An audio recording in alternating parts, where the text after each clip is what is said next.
घर ली दे आया गाजी, घर ली दे आया गाजी, पैर धरती ते पाया गाजी, पैर धरती ते पाया गाजी।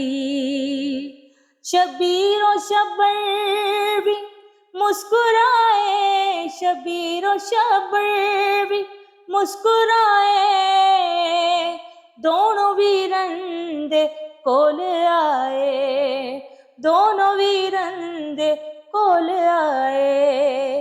दोवां रल के चाया गाजी, दोवां रल के चाया गाजी, पैर धरती ते पाया गाजी, पैर धरती ते पाया गाजी।